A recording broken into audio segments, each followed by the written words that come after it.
Aries are our people born March 21st to April 19th, okay? This is the first sign in the zodiac. These people are born during the time of the year when we're moving from the winter time into the spring. So there's a vitality, there is an outgoing movement of energy, just like a plant would be blooming, tulip would pop up through the soil. That's sort of the same thing that I see with an Aries. They're dynamic, they're outwardly focused, passionate, they need fuel, and they are fighters. Now, Aries also, these are the independent soldiers of the zodiac. They're our protagonists. They're the first person, the individual setting out on this journey of the zodiac. And as you move through the different zodiac signs, you'll see how this journey progresses, okay? With self-starters like Aries, a lot of times they're perfectly comfortable going it alone, all right? They have an energy where they're quite comfortable in leadership roles. They prefer to be in leadership roles. And so partnerships sometimes for Aries can be a little tricky. While they crave it, that's human nature to desire closeness and warmth and affection from other people. Aries sometimes don't always know how to go about getting it. They can be a little bit combative and a little what's the word, scratchy, in their relationships, sometimes people. But overall, these are brave, inspiring, self-starting, innovative, wonderful people that they just require a partner with some patience and a partner who also is willing to be just as passionate and fiery as they are, but maybe perhaps a little bit more grounded. On the shadow side of Aries, we do have an individual who can be a little self-centered.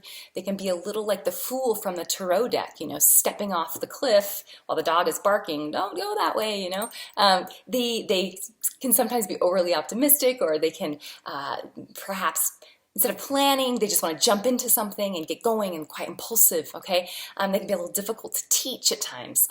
And they can sometimes lack the emotional tact that is required in love relationships and just general interpersonal relating. All right, but if you have patience with an Aries, they are not the type to hold a grudge. They will usually kind of they've let it out and then they're good after. So typically they're quite forgiving and have this childlike nature to them where it's almost a naivete and an innocence to them. So they don't really mean anything by it. They just sometimes, like I said, they're not necessarily easy to teach. And so they have to kind of do things over and over again until they figure them out, okay? Okay, Aries in love. So these are individuals, right? They like to make the first move. Aries prefers being the one doing the chasing, at least initially. Even Aries females, with an Aries female, they can sometimes be accused of being too direct or too, forward with men.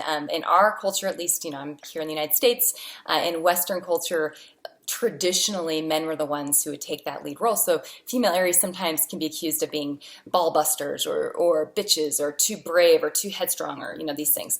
And I say bowl to that. I think that Aries we need Aries men and women. These are the ones that are the brave, courageous individuals that will go for something, okay? Now, in love, they need passion. They need passion, they need sex. They're a very physical sign, and they actually need fights, believe it or not. And when I say fights, I don't mean, out and out emotional drama, but they like a little bit of a little bit of a tension or friction in their relationships. They need that. If there was someone who doesn't really push back or lean back against them or was always pleasing them, they'll get annoyed and they'll get bored. And you don't want an annoyed, bored Aries because you won't have them for long. They will be out of there, okay? Aries expectations in love. Because they're so passionate, they give the passionate spontaneously, freely, just whenever they want to. They're not the most dependable, they're going to do it when they want to do it, unless they have a lot of earth and other things in their chart. And even then, they kind of have to be the boss about when they're going to express their love. You can't really boss an Aries around. You can't really boss around any of the fire signs so much. And because they can be this sort of childlike, they can be a little bit selfish, where they want all of their partner's love and attention, but they don't really have a problem with flirting or this kind of thing with other people, and nothing is meant by it. But they need to have their freedom, but they also need to know that they are number one, and there's no one else in their partner's life. Okay. They just kind of want to have their own way. Aries' biggest fear, and this goes for all the zodiac signs, you look at their strength and that's always tells you where their biggest fear is. With an Aries, you do have a bold, brave, enterprising individual, okay? But on the inside, they're like a little kid.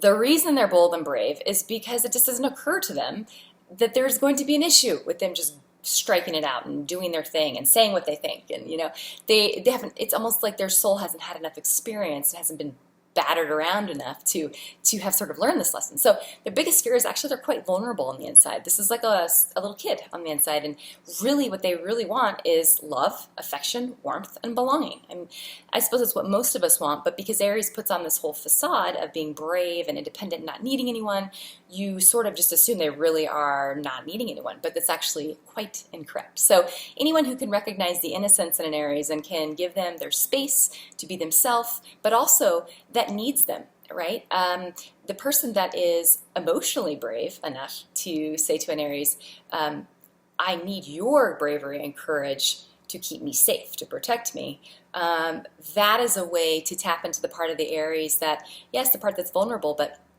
they can project that onto you. It's a way for them to protect in an indirect way their own inner vulnerabilities, okay? So it's a little trick. If you're interested, if you really want to find out about the compatibility between you and your partner, you need to have an astrology reading done with an astrologer. The computerized reports are really cool, and you can order some great ones on astro.com. They're great for giving you an initial sort of step into the compatibility between two people and learning about synastry, but there is nothing like an astrologer going over your charts, because we look at first the individuals and we look at the synastry together, the chemistry between the two people, which is very complex. I mean, we're looking at hundreds of thousands of possible, I mean, really, there's probably millions of possibilities when we look at the synastry between two people.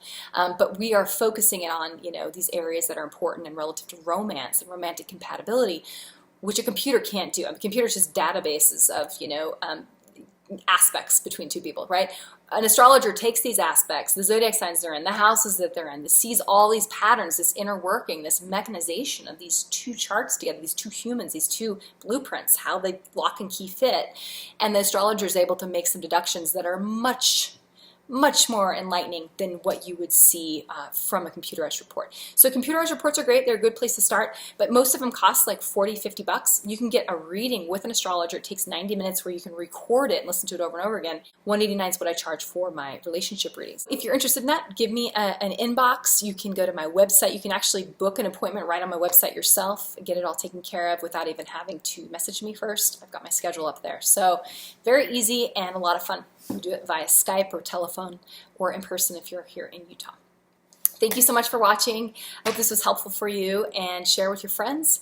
Subscribe to the channel if you like it. I try to get stuff up regularly because it's my passion to share astrology with as many people as possible. So thank you so much, and see you soon.